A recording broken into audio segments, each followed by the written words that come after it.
رب العالمين والصلاة والسلام على سيد المرسلين وعلى آله الطيبين وأصحابه الطاهرين.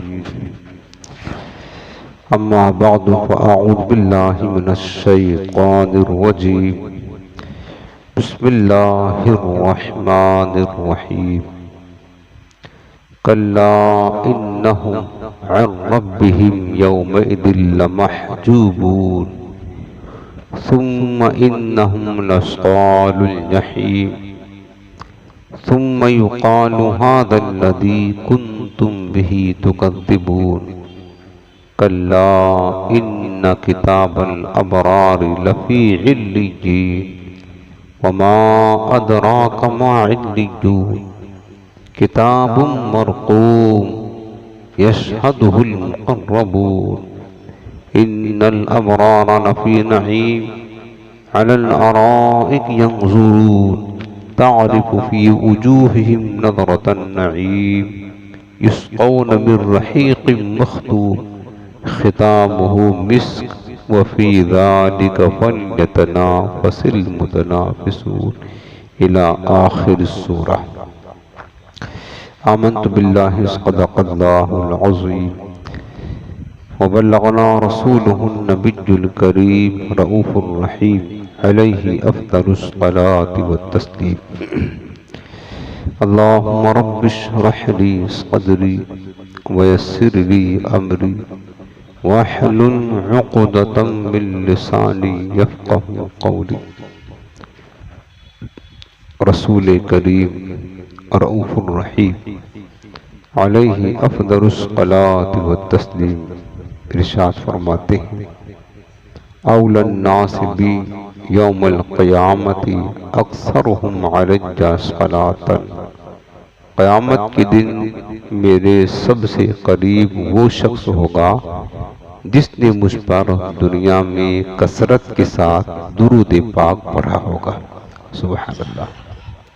میرے عزیزوں، بطور نصیحت کے یہ عرض کرتا ہوں کہ اپنے اوقات میں سے کچھ وقت نکال کر اپنے کریم آقا علیہ السلام کی بارگاہ میں درود و سلام ضرور پڑھا کریں. بے پناہ بے شمار برکتیں دنیا اور آخرت میں درود پاک کی. ایک ٹارگٹ بنا لیں، کم از کم ہو سکے تو 500 مرتبہ یا سب سے کم 313 مرتبہ روزانہ آپ درود پاک پڑھیں گے تو انشاءاللہ کثرت کے ساتھ درود پاک پڑھنے والوں میں شمار ہوں گے. اور میرے آقا نے یہ بشارت دی ہے جو کثرت سے درود پڑھتا ہے اسے قیامت کے دن میرا قرب نصیب ہوگا. تو آج آپ نیت کریں، 24 گھنٹے آپ کے پاس دن و رات کے ہوتے ہیں. تھوڑا تھوڑا کر کے، ضروری نہیں کہ ایک ساتھ ہی آپ 313 یا 500 بار پڑھیں. تھوڑا تھوڑا کر کے دن و رات میں آپ 313 یا 500 مرتبہ درود پاک پڑھنے کا اپنا معمول ضرور بنا لیں. آج یہ نہایت ہی محبت کے ساتھ دل لگا کر گنبد خضرا کا پردور تصور اپنے ذہن و فکر میں بسا کر آنکھوں کو بند کر کے سروں کو جھکا کر نہایت ہی تعظیم و ادب کے ساتھ اپنے رحمت والے آقا کی بارگاہ میں درود و سلام کا نذرانہ پیش کریں. اللہم صل علی سیدنا و شفیعنا و کریمنا و نبینا و مولانا محمد وعلی آلہ و صحبہ بارک وسلم. حاضرین محترم، درس تفسیر قرآن کا سلسلہ ہے اور قرآن عظیم کا آخری پارہ سورۃ المطففین کا درس جاری ہے. ہم نے پچھلے درس میں 14 آیتیں اس سورت کی تفسیر بیان کی تھی. آج ہے آیت نمبر 15. اللہ پاک نے ارشاد فرمایا کلا انہم عن ربہم یومئذ لمحجوبون. یہ بات چل رہی ہے کافروں کی.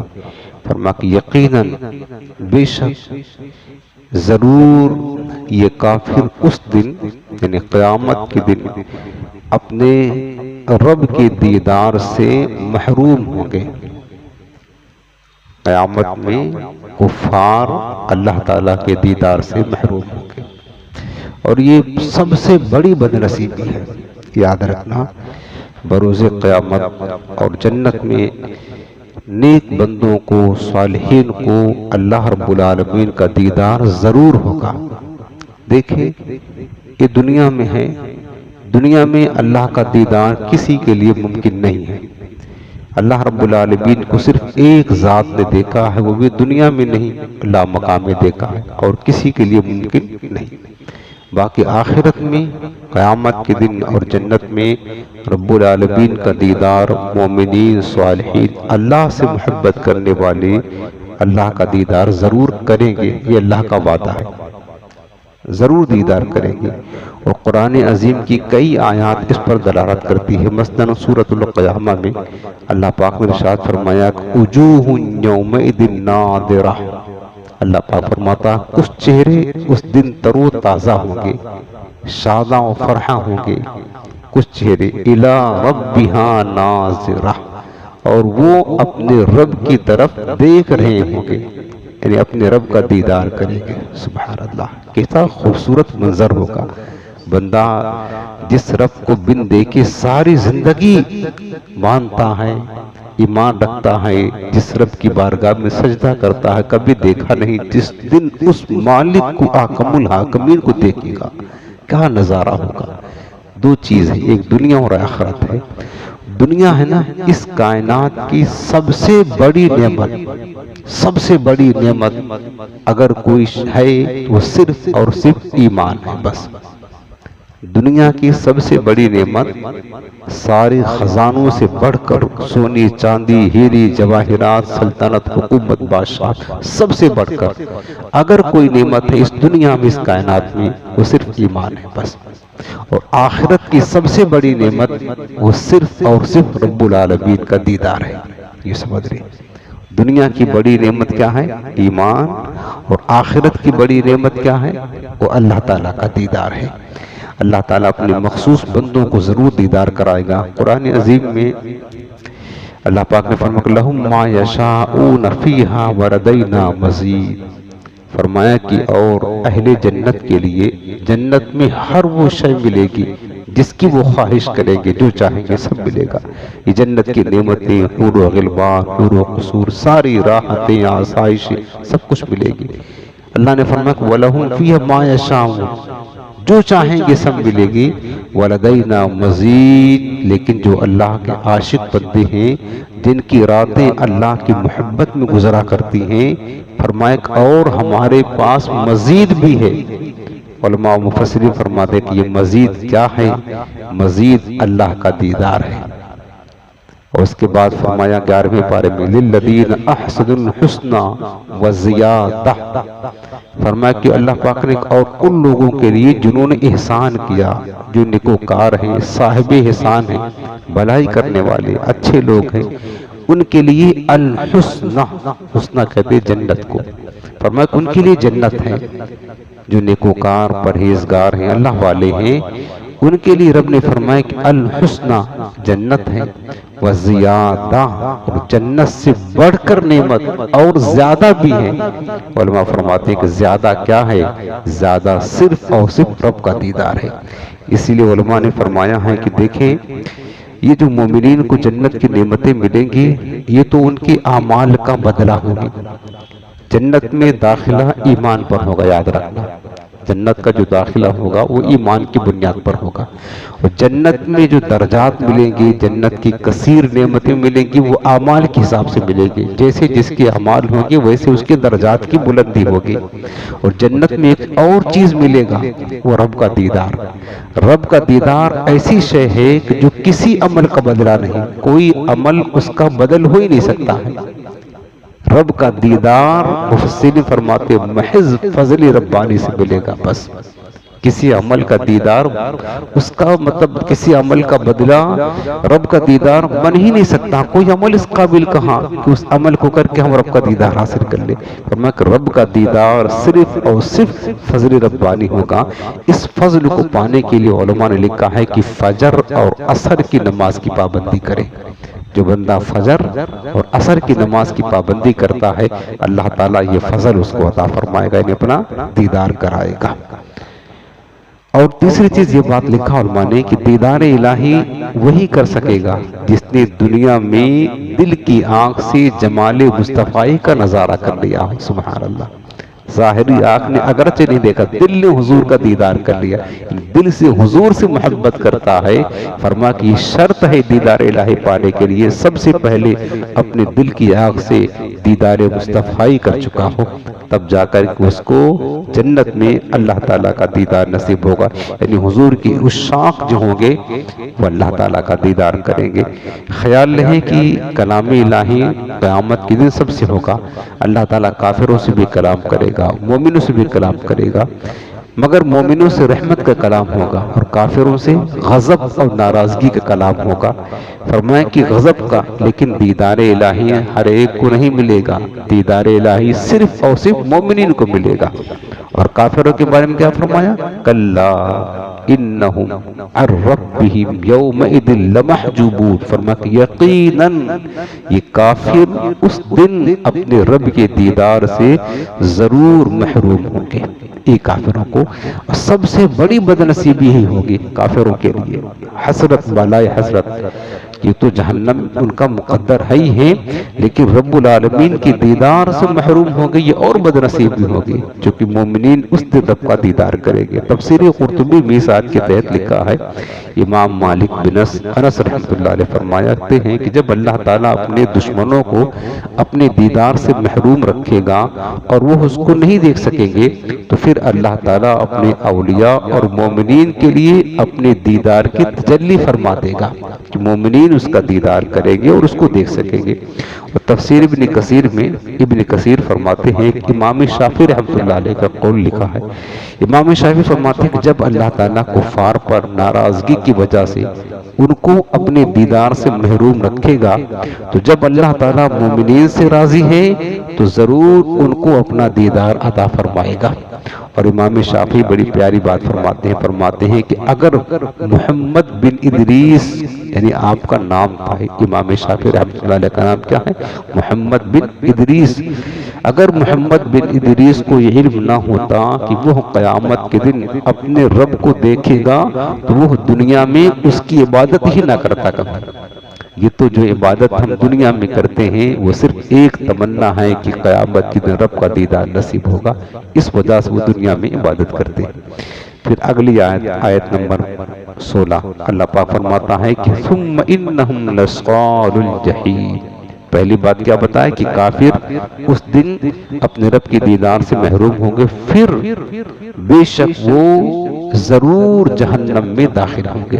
یہ ان کا دائمی اور ابدی ٹھکانہ ہوگا. ثم انہم، پھر بے شک وہ کافر لصال الجحیم ضرور جہنم میں داخل ہوں گے، یعنی جہنم ان کا مقدر ہوگا. ثم یقال ھذا الذی کنتم بہ تکذبون. پھر ان کافروں سے کہا جائے گا اے کافروں، ھذا الذی، یہ وہی جہنم ہے، یہ وہی عذاب ہے، کنتم بہ تکذبون، جس کو تم دنیا میں جھٹلایا کرتے تھے اور تم کہتے تھے کچھ نہیں ہوگا، نہ عذاب، نہ آخرت، نہ قیامت، نہ حساب، نہ کتاب. آج دیکھ لو اپنی آنکھوں سے وہی چیز مل رہی ہے تمہیں، وہی عذاب، وہی قیامت جس کو تم دنیا میں جھٹلایا کرتے تھے. ثم یقال، پھر کہا جائے گا ان کافروں سے ھذا الذی، یہ وہی عذاب ہے، کنتم بہ تکذبون، جس کو تم جھٹلایا کرتے تھے. ہمارے پیغمبر تمہیں خبر دیتے تھے کہ ایمان لاؤ ورنہ اللہ کا عذاب ملے گا تمہیں، تو تم کہتے تھے نہیں، مذاق اڑاتے تھے، ہنسی کرتے تھے اور تم انکار کر دیتے تھے اور پیغمبروں کی تکذیب کرتے تھے.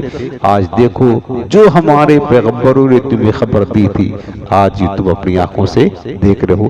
یہ جزر اور توبیخ کے طور پر ان سے کہا جائے گا، یعنی اللہ تعالیٰ کے دیدار کی محرومی کے ساتھ ساتھ ان کا ٹھکانہ جہنم جہنم ہوگا، پھر جو خازن جہنم ہے یعنی جہنم پر مقرر جو فرشتے ہیں وہ زجر و توبیخ یعنی ڈانٹ کے طور پر ان سے کہیں گے اے کافروں یہ ہے جہنم جس کی خبر رسولوں نے دی تھی مگر تم جھٹلایا کرتے تھے۔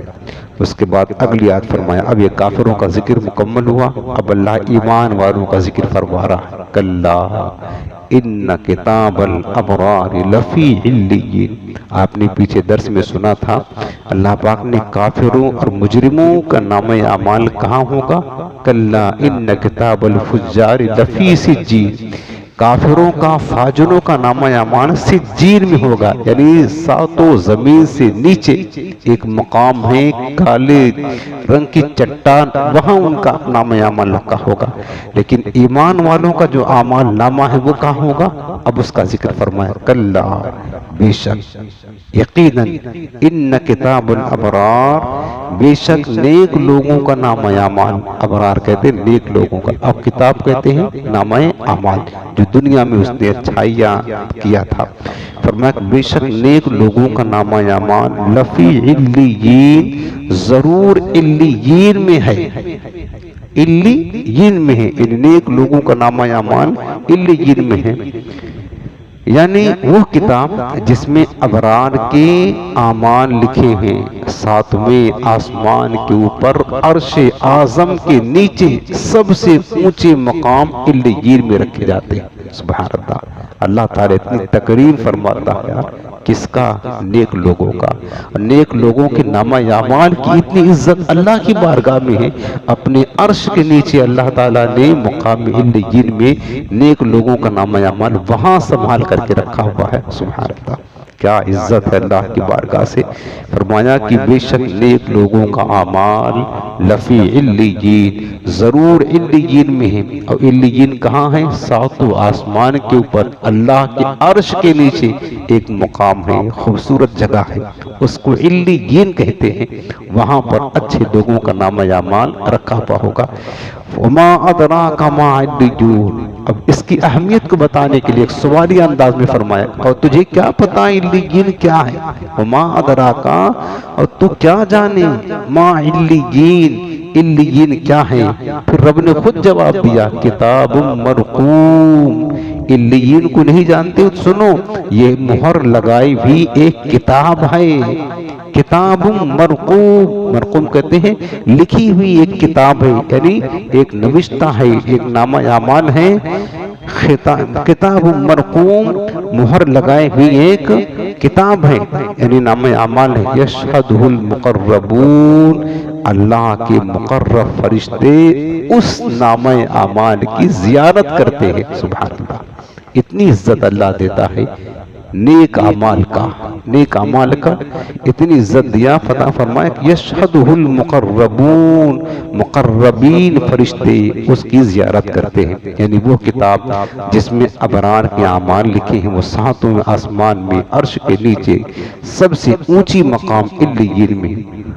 اور تجھے کیا معلوم کہ علیین کی شان کتنی عجیب ہے، وہ کیسی عظمت والی ہے، اور وہ اعمال نامے علیین میں مہر لگائے ہوئی ایک کتاب ہے جس میں نیک لوگوں کے اعمال لکھے ہیں۔ جب وہ کتاب علیین میں پہنچتی ہے تو مقرب فرشتے اس کی زیارت کرنے کے لیے آتے ہیں۔ سبحان اللہ، مہر لگا کر کے علیین میں اللہ نے نیک لوگوں کے نام اعمال کو رکھ دیا، اب قیامت کے دنوں کھولا جائے گا، اتنی عزت کے ساتھ کہ فرشتے اس کی زیارت کے لیے آتے ہیں۔ سبحان اللہ۔ تفسیر ابن کثیر میں امام ابن کثیر لکھتے ہیں کہ حضرت عبداللہ بن عباس نے فرمایا ہے کہ ایک قول یہ بھی ہے کہ علیین سے مراد جنت ہے، یعنی نیک لوگوں کا نام اعمال جنت میں اللہ نے سنبھال کر کے رکھا ہوا ہے۔ پھر اگلی آیت فرماتے ان الابرار لفی نعیم، اب نیک لوگوں کی جزا بیان کی جا رہی ہے۔ پہلے کافروں کی سزا سنائے گی کہ کافروں کا قیامت کے دن یہ حشر ہوگا، اب نیک لوگوں کی جزا بتائی جا رہی ہے۔ ان الابرار، بے شک وہ لوگ جو اچھے ہیں، ابرار کہتے ہیں نیک لوگ ہیں، بے شک نیک لوگ لفی نعیم ضرور چین میں ہوں گے قیامت کے دن۔ کفار فساق و فجار گھبرا رہے ہوں گے، پریشان ہوں گے، آج ہمارا انجام کیا ہوتا ہے۔ نیکوں کا حال فرمایا بے شک نیک لوگ لفی نعیم ضرور چین میں ہوں گے، علی الارائک ینظرون فرمایا کہ تختوں پر بیٹھ کر کے نظارہ کر رہے ہوں گے۔ سبحان اللہ، انسان جیسے مطلب بہت خوشحال ہوتا ہے نا، تو کیسے بیٹھ کر کے وہ نظارہ کر رہا ہوتا۔ آپ کہیں سیر و تفریح کرنے کے لیے جاتے ہیں تو آپ دیکھتے ہیں، گھومنے کے لیے گئے تو بالکل مطمئن ہو کر کے کہیں بیٹھ کر کے پورا نظارہ کرتے ہوتے ہیں، ایسا لگتا ہے کہ بالکل سب ایک خوشی کا ماحول ہے۔ بس ایک نقشہ بتایا گیا کہ جنت کی نعمتوں کا تو کوئی شمار اور اندازہ ہی نہیں کر سکتا ہے کہ اس کی نعمتیں کتنی اعلیٰ ہیں۔ بس یوں سمجھ لو کہ اللہ نے فرمایا کہ بے شک نیک لوگ ضرور چین میں ہوں گے، تختوں پر، جنت کے تختوں پر بیٹھ کر ینظرون نظارہ کر رہے ہوں گے۔ تعرف فی وجوہہم نضرۃ النعیم تم ان کے چہروں میں نعمتوں کی تر و تازگی پہچان دو گے۔ جب انسان خوش ہوتا ہے تو اس کے چہرے پر حشاش اور بشاشی ہوتی ہے، اس کے چہرے کھلے ہوئے ہوتے ہیں جیسے کلیاں کھلی ہوتی ہیں، دیکھ کر کے لگ جاتا ہے کہ انسان بہت خوش ہے، بہت خوش ہے۔ اسی طریقے سے اللہ پاک فرماتا تعرفو تم پہچان لوگے فی وجوہہم ان کے چہروں میں نضرۃ النعیم نعمتوں کے تر و تازگی۔ نیک لوگوں کے اعمال نامہ کی جگہ بیان کرنے کے بعد اب ان کی جزا بیان کی جا رہی ہے۔ ان پہلے تو نیک لوگوں کا نامہ اعمال کہاں ہوگا؟ بتا علیین میں ہوگا۔ اب ان کا ٹھکانہ کیا ہوگا؟ تو اللہ پاک نے فرمایا کہ بے شک اللہ تعالیٰ کے اطاعت گزار بندے ضرور جنت کی نعمتوں میں ہوں گے، اور وہ جنت میں تختوں پر بیٹھ کر اللہ تعالیٰ کے اکرام اور اس کی نعمتوں کو دیکھ رہے ہوں گے جو اس نے انہیں عطا کی ہے۔ وہ اپنے دشمنوں کو بھی دیکھ رہے ہوں گے جو کہ طرح طرح کے عذاب میں گرفتار ہوں گے۔ جب تم ان کی طرف دیکھو گے تو تم ان کے چہروں میں نعمتوں کی تر و تازگی پہچان لو گے، جو خوشی سے چمکتے اور دمکتے ہوں گے۔ دل کی خوشی کے آثار ان کے چہروں پر نمایاں ہوگی۔ پھر اب دیکھیں اللہ کی بارگاہ سے ان نیک لوگوں کی کیسی عزت کی جا رہی ہے، جنت میں کیسی مہمان نوازی ہو رہی ہے، کیسی خاطر تواضع کی جا رہی ہے۔ اللہ نے کیا کیا نعمتیں اپنے بندوں کے لیے تیار کر رکھی ہے۔ فرمایا یسقون من رحیق مختوم، سبحان اللہ، فرمایا کہ انہیں صاف ستھری خالص شراب پلائی جائے گی۔ وہ شراب دنیا کی نہیں ہوگی، وہ جنت کی شراب ہوگی۔ دنیا کی شراب میں بدبو ہے، نشہ ہے، تباہی اور ہلاکت ہے، جسم کی بھی پلید کر دیتی ہے، روح کو بھی پلید کر دیتی ہے، لیکن وہ شرابن طہورا جنت کی پاکیزہ شراب ہوگی۔ سبحان اللہ، اللہ نے فرمایا یسقون ان جنتیوں کو، نیک لوگوں کو پلایا جائے گا من رحیق مختوم، فرمایا کہ صاف ستھری پاکیزہ خالص شراب پلائی جائے گی جس پر مہر لگی ہوئی ہوگی، یعنی سیل پیک ہوگی وہ شراب، ختام ہو مسک، اور اس کی جو مہر ہوگی وہ مشک کی ہوگی، کوئی عام مہر نہیں، مشک کی مہر لگی ہوگی۔ وَفِي ذَلِكَ فَلْيَتَنَافَسِ الْمُتَنَافِسُونَ، اللہ پاک نے فرمایا کہ اور چاہیے کہ اسی پر للچائیں للچانے والے، وَمِزَاجُهُ مِن تسنیم، اور اس کی ملاوٹ تسنیم سے ہے، عَيْنًا يَشْرَبُ بِهَا الْمُقَرَّبُونَ، تسنیم ایک ایسا چشمہ ہے شراب طہورا کا جس سے اللہ کی مقرب بندے پیئیں گے، یعنی ان کو شراب طہور پلائی جائے گی۔ شراب طہور مراد پاکیزہ شراب، جس میں کوئی نشہ نہ ہوگا، نہ کوئی جو ہے نا بدبو ہوگی۔ رحیق، رحیق رحیق کہتے ہیں صاف و شفاف شراب، اس پر مشک کی مہر لگی ہوگی۔ حضرت عبداللہ بن مسعود فرماتے ہیں کہ شراب پینے کے بعد ان کو مشک کا ذائقہ آئے گا۔ حسن بصری فرماتے ہیں کہ رحیق جنت کی شرابوں میں سے ایک شراب ہے، شرابن طہورا۔ تفسیر ابن کثیر میں ہے، حضرت ابو سعید خدری رضی اللہ عنہ روایت کرتے ہیں کہ رسول اللہ صلی اللہ علیہ وسلم نے فرمایا کہ دیکھیں شراب طہور آپ بھی پی سکتے ہیں۔ میرے آقا نے کیسی عظیم بشارت دی ہے۔ میرے آقا فرماتے ہیں کہ جو مومن کسی پیاسے مومن کو پانی کا گھونٹ پلا دے گا، اللہ تعالیٰ اسے جنت میں رحیق مختوم پلائے گا، وہی شراب، یسقون من رحیق مختوم۔ جو شخص کسی بھوکے شخص کو کھانا کھلائے گا، اللہ تعالیٰ اسے جنت کے میوے کھلائے گا۔ اور میرے آقا فرماتے جو شخص کسی ننگے کو کپڑا پہنا دے گا، اللہ تعالیٰ اسے جنتی سبز ریشم کا لباس پہنائے گا۔ سبحان اللہ۔ اگر کوئی پیاسا ہو، آپ کو لگ رہا ہے آپ کے پاس پانی ہے، دے دے، اس نیت سے دے دے کہ اللہ ہمیں شراب رحیق مختوم پلائے گا، پلا دیا کرے، کھانا کھلا دیا کرے، کپڑے دے دیا کرے، اس کی بڑی برکتیں ہیں۔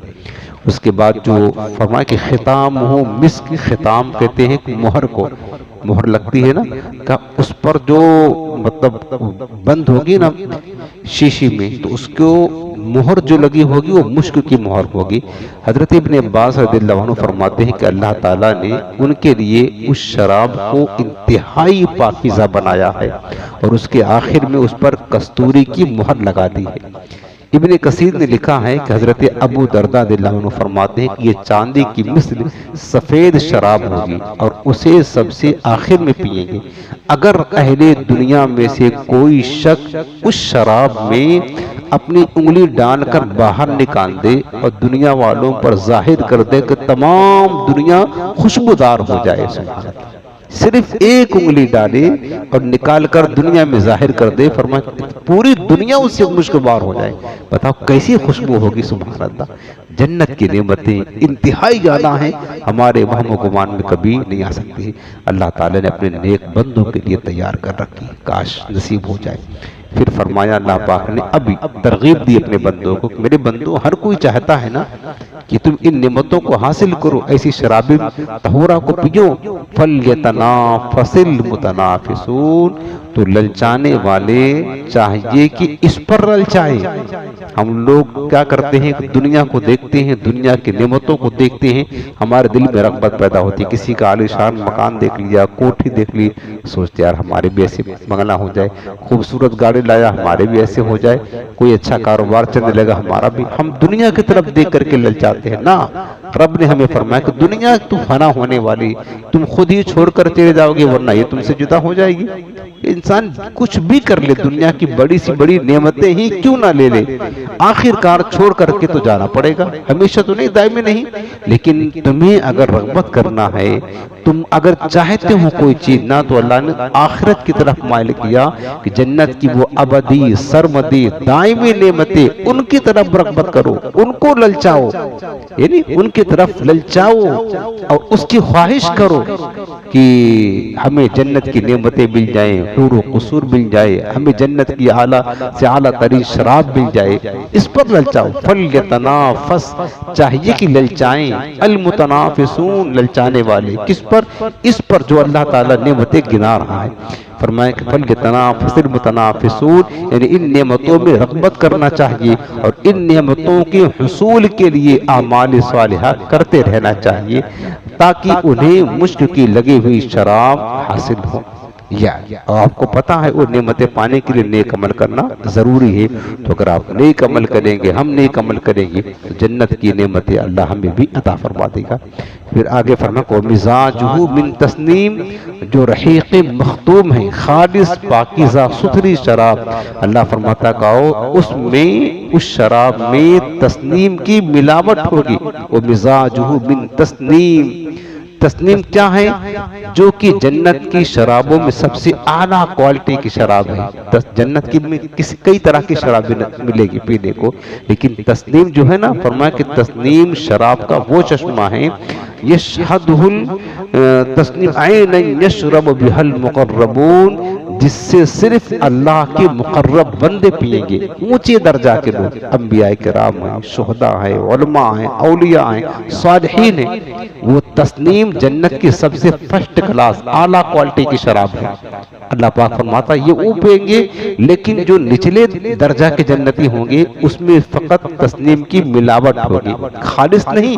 اعلیٰ درجے والے تو اعلیٰ کوالٹی کی شراب پئیں گے جنت کی، تسنیم کی، اور جو نیچے درجے کے لوگ ہوں گے اس میں تھوڑا برکت کے لیے تسنیم کی ملاوٹ ہو جائے گی۔ وَمِزَاجُهُ مِن تسنیم، فرمایا کہ اور اس رحیق مختوم میں تسنیم کی ملاوٹ ہوگی، تسنیم کے چند قطرے اس میں ڈالے جائیں گے۔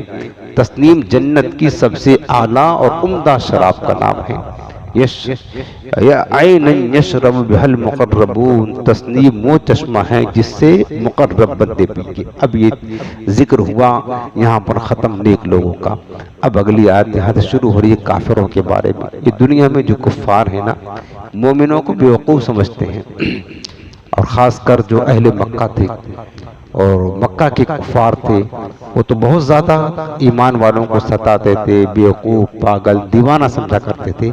ان آیات میں جو آگے آ رہی ہے، اللہ نے ان کا ذکر کر کے ان کا رد کیا ہے۔ فرمایا ان الذین اجرموا کانوا من الذین آمنوا یضحکون، بے شک جو مجرم لوگ ہیں، مجرم سے مراد کفار و مشرکین ہیں، فرمایا بے شک مجرم لوگ ایمان والوں پر ہنسا کرتے تھے۔ ان الذین اجرموا کانوا من الذین آمنوا یضحکون، یہ جو کفار و مشرکین ہیں یہ ایمان والوں سے کیا کرتے تھے؟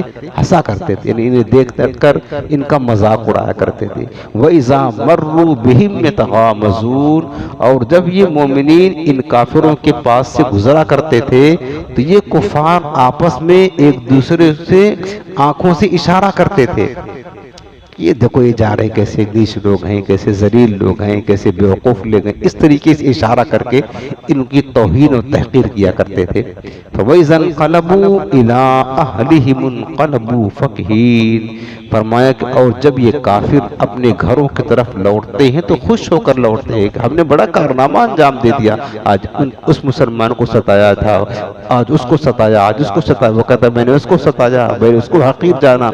اس طرح اپنے گندے کارنامے پر، مومنوں کو ستانے پر خوش ہو کر کے اکڑتے ہوئے تکبر میں یہ اپنے گھروں کو لوٹتے تھے۔ وَإِذَا رَأَوْهُمْ قَالُوا إِنَّ هَٰؤُلَاءِ لَضَالُّونَ، اور جب یہ کفار مسلمانوں کو دیکھتے تو کہتے یہ لوگ بہکے ہوئے ہیں، یعنی خود کو بڑا عقل مند سمجھتے اور ایمان والوں کو سمجھتے کہ گمراہ ہیں، بہکے ہیں، بھٹک گئے ہیں۔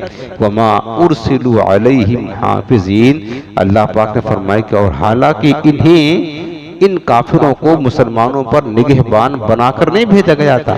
یہ ایک مسلمانوں کے حالات کو دیکھیں کہ یہ کیسے ہیں، ان کو تو چاہیے کہ اپنی اصلاح کرے۔ فَالْيَوْمَ الَّذِينَ آمَنُوا مِنَ الْكُفَّارِ يَضْحَكُونَ، تو آج ایمان والے کافروں پر ہنسیں گے، قیامت کے دن معاملہ الٹا ہو جائے گا۔ عَلَى الْأَرَائِكِ يَنظُرُونَ، تختوں پر بیٹھ کر کے ٹیک لگائے ہوئے ہوں گے۔ هَلْ ثُوِّبَ الْكُفَّارُ مَا كَانُوا يَفْعَلُونَ، کیا بدلہ دیا گیا کافروں کو اس کا وہی جو وہ کرتے تھے۔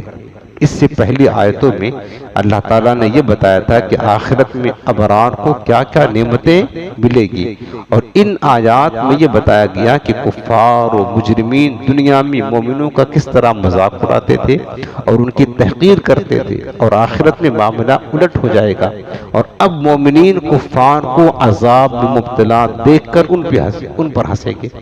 مومنین ان کافروں کو دیکھیں کہ عذاب بھگت رہے ہیں، شور مچا رہے ہیں، چیخ رہے ہیں، چلا رہے ہیں، تو مومنوں کو خوشی ہوگی، یہ ہنسیں گے۔ ان آیات سے مقصود مومنوں کو تسلی دینا اور ان کے دلوں کو تقویت پہنچانا ہے، یعنی ایمان والے چونکہ ظاہر سی بات ہے انسان تھے، بتقاض بشریت کفار ان پر ہنسا کرتے تھے، تانا دیا کرتے تھے، تھوڑا ان کے یہ دل مطلب آزردہ ہو جاتے، تو اللہ نے آیت نازل فرما کر ایمان والوں کو تسلی دی، گویا کہ یہ فرمایا کہ میرے مومن بندوں گھبراؤ مت، یہ تو چند دن کی زندگی ہے، پار ہو جائے گی، آخرت جو ہمیشہ کا معاملہ ہے، آج یہ تم پر ہنس رہے ہیں، کل تم ان کو دیکھ کر کے ہنسو گے اور ہمیشہ کا ہنسنا ہوگا تمہارے لیے، تسلی دی گئی ہے۔ اس آیت کے شان نزول میں یہ بھی ذکر کیا گیا ہے کہ حضرت مولا کائنات شیر خدا کرم اللہ تعالی وجہ الکریم مسلمانوں کے ساتھ جا رہے تھے تو منافقین ان کو دیکھ کر ہنسنے لگے اور ایک دوسرے کی طرف آنکھ سے اشارہ کرنے لگے، پھر اپنے ساتھیوں کی طرف لوٹ کر کہا کہ ہم نے آج ایک گنجے کو دیکھا ہے، یعنی توہین کے طور پر مولا کائنات کو کہا۔ تب یہ آیت کریمہ نازل ہوئی، اللہ نے ان بدبختوں کی منافقوں کی مذمت کی ہے اور ایمان والوں کو تسلی دی ہے۔ کیا فرمایا؟ اب اس کی تفسیر سنیں۔ بے شک مجرم لوگ جیسے ابو جہل، ولید بن مغیرہ، عاص بن وائل وغیرہ کفار، کفار کے سردار ایمان والوں جیسے حضرت عمار، خباب، صہیب رومی، بلال حبشی وغیرہ جو غریب مومنین تھے، وہ غریب مومنین ان کو دیکھ کر کے ان پر ہنسا کرتے تھے، اور جب وہ غریب مومنین ان مالدار کافر سرداروں کے پاس سے گزرتے تو یہ سردار آپس میں تان کے طور پر ان مومنین پر آنکھوں سے اشارہ کرتے تھے، اور جب یہ کافر اپنے گھروں کو لوٹتے تو مسلمانوں کو برا کہہ کر آپس میں ان کی ہنسی بناتے اور خوش ہو کر لوٹتے، اور جب مسلمانوں کو دیکھتے تو کہتے بے شک یہ لوگ بہکے ہوئے ہیں۔ کیا کہتے؟ مومنوں کو دیکھ کر بہکے ہوئے ہیں کہ حضور اسلام پر ایمان لائے اور دنیا کی لذتوں کو آخرت کی امیدوں پر چھوڑ دیا۔ کہا کیسے بہکے ہوئے لوگ ہیں، دنیا کی لذتیں چھوڑ دی کہ ہم کو آخرت میں ملے گی۔ آخرت کیا ہے؟ جو کہ آخرت کو مانتے نہ تھے، تو یہ ان کو دیوانہ مجنون سمجھا کرتے تھے، کہتے تھے کہ انہوں نے کیسے بیوقوف لوگ ہیں، دنیا کی لذتیں چھوڑ دے رہے ہیں کہ آخرت میں ہم کو لذت ملے گی، آخرت میں نعمت ملے گی، دنیا کی نعمتیں چھوڑ دے رہے ہیں۔ تو یہ اس طرح ان پر طعن کیا کرتے تھے۔ اللہ تعالیٰ فرماتا ہے کہ ان کافروں کو مسلمانوں پر نگہبان بنا کر نہیں بھیجا گیا کہ وہ ان کے اعمال احوال پر گرفت کریں، بلکہ ان کفار کو خود اپنی اصلاح کرنی چاہیے کہ اپنی خیر بنائیں، تمہارے لیے بھڑکتی ہوئی آگ ہے، اور انہیں چاہیے کہ اپنا حال درست کریں۔ یعنی جو کسی مسلمان کو دیکھ کر طعن کرے اور ان پر ہنسی کرے، اسے چاہیے کہ اپنی اصلاح کرے، اپنی اس کا انجام کیا ہونے والا اپنی فکر کرے، دوسرے کے چکر میں نہ رہے۔ یہ بتایا گیا ہے جس طرح کافر دنیا میں مسلمانوں کی غربت اور محنت پر ہنستے تھے، اسی طرح قیامت کے دن ان ایمان والے کافر، یہ ایمان والے ان کافروں پر ہنسیں گے، اور قیامت کے دن ایمان والے دائمی عیش و راحت میں ہوں گے، اور کافر ذلت خواری کے دائمی عذاب میں گرفتار ہوں گے۔ جب جہنم کا دروازہ کھولا جائے گا تو کافر جہنم سے نکلنے کے لیے تیزی کے ساتھ دروازے کی طرف دوڑیں گے، اور جب جیسے ہی وہ دروازے پر پہنچیں گے تو فوراً دروازہ بند ہو جائے گا، اور ان کے ساتھ یہ بار بار ہوگا۔ بس یہ منظر جنتی لوگ ایمان والے جنت میں مستدوں پر بیٹھ کر ٹیک لگا کر کے ان جہنمیوں کا یہ خود دیکھ رہے ہوں گے، ان کا حال کہ جہنمیوں کا یہ حشر ہو رہا ہے، یہ چیخ رہے ہیں، چلا رہے ہیں، دروازہ کھلا تو امید بندی کہ چلو فوراً بھاگ جاتے ہیں، اور جیسے دروازے کے پاس آئے دروازہ بند ہو گیا، اب نا امید ہو گئے، پھر لوٹے، پھر تھوڑی دیر بعد دروازہ کھلا، پھر بھاگتے بھاگتے نکل جائے، پھر جیسے دروازہ بند ہو جائے گا۔ اب ایمان والے خوش نما موڈ میں ہوں گے، گویا کہ جنت پر تختوں پر بیٹھ کر کے یہ منظر دیکھیں گے، جہنمیوں کا دیکھیں گے، تب ان پر یہ ایمان والے ہنسیں گے۔ اس کا بدلہ ہے جزاء وفاقا، جیسے کو تیسا بدلہ۔ یہ ہوگا قیامت کے دن کہ مسلمان اس وقت جنت میں جواہرات کے تختوں پر بیٹھ کر کفار کی ذلت و رسوائی اور عذاب کی شدت کو دیکھ رہے ہوں گے، اور ان پر ہنستے ہوں گے، اور کافروں کو ان کے کیے ہوئے ان اعمال کا ہی بدلہ دیا جائے گا جو انہوں نے دنیا میں کیا تھا، اور مسلمانوں کا مذاق اڑایا تھا اور ان پر ہنستے تھے۔ اسی لیے میرے عزیزو، کبھی بھی مسلمان ہے نا، مسلمانوں کا مذاق اڑانا یہ کافروں کا طریقہ، اسلام مومنوں کا طریقہ ہے۔ ہم نے یہ دیکھا ہے کہ بعض چند دوست بیٹھے ہوتے ہیں نا، تو ایک کو ٹارگٹ بنا دیتے ہیں، تھوڑا کمزور ہوتا ہے بیچارہ نا، سارے لوگ اس کے پیچھے لگ جاتے ہیں، اس کے عیب جوئی کرتے ہیں، مذاق اڑاتے ہیں۔ ہرگز نہ کیا کرے۔ بندہ مومن ہے نا تو یہ سمجھا کرے کہ یہ ایمان والا ہے، کافروں کی بات نہیں کرتا، یہ مسلمان ہے نا، تو ہو سکتا ہے اگرچہ بظاہر کتنا گناہگار ہو اور ہم کتنے بھی نیکوکار ہو سکتا ہے مسلمان، اس کا کوئی عمل یا اس کا ایمان ہی اللہ کی بارگاہ میں مقبول ہو، یہی بندہ آخرت میں کامیاب ہو جائے، اور ہمارا کوئی گناہ ایسا ہو مگرچہ چھوٹا ہو جو اللہ کے ہاں ہمیں پھنسا دے، ہمارے گرفت ہو جائے، تو کیا ہوگا؟ تو کبھی بھی یاد رکھنا، کسی بھی مسلمان پر نہ طعن کرے، نہ ہنسے، نہ ان کا مذاق اڑائے، یہ مسلمانوں کا شیوا نہیں ہے۔ آپ سے نے کام کس کا ہے؟ کافروں کا ہے نا، تو ہم کافر تو نہیں ہے نا کہ ہم معاذ اللہ مسلمانوں کو دیکھ کے ہنسے، ان کا مذاق اڑائے، ان کی ہنسی کرے، ہرگز نہیں۔ یہ سمجھے کہ جو مسلمان ہے کلمہ حضور کا پڑھتا ہے، میرے آقا کا امتی، وہ ہم سے بہتر ہے، وہ ہم سے بہتر ہے ایمان کی وجہ سے، اور کبھی بھی نہ کسی کو حقیر جانے۔ حقیر جاننا مسلمانوں کو یہ تکبر ہے، اللہ کو پسند نہیں۔ تکبر کرنے والے ابلیس پر بات ہو گیا تو ہم کس کھیت کے مولی ہیں؟ نہ کا تکبر کرے، نہ اس کی ہنسی اڑائیں۔ ہر مسلمان کو ہمیشہ اپنے سے بہتر سمجھے، کیونکہ ہو سکتا ہے اس کا خاتمہ ایمان پر ہو جائے اور اللہ اس کو بخش دے اور ہم پھنس جائیں تو کیا ہوگا بنے؟ کیا ہوگا پھر؟ ہم اگرچہ بظاہر نیک ہیں، بہت نیک اعمال کرتے ہیں، بہت دین کی خدمت کرتے ہیں، اللہ نہ کرے، سو بار نہ کرے، اگر خاتمہ ایمان پر نہ ہوا تو کیا کام آئے گا ہمارا؟ تو یہ سب کچھ سوچ کر کے کبھی بھی کسی بھی مسلمان کو ہرگز ٹارگٹ نہ بنائے مذاق کرنے کا ایسا کہ جس سے اس کی دل آزاری ہو، دل آزاری کا سبب بنے، اس کو اذیت ہو، تکلیف ہو۔ ہرگز کبھی بھی ایسا نہ کرے کہ ایسا کرنا آپ نے سنا کہ یہ مسلمانوں کا کام نہیں بلکہ یہ کافروں کا کام ہے، اور الحمدللہ ہم مسلمان ہیں، لہٰذا ایسا ہرگز نہیں کر سکتے۔ اللہ ہم سب کو عمل کی توفیق عطا فرمائے۔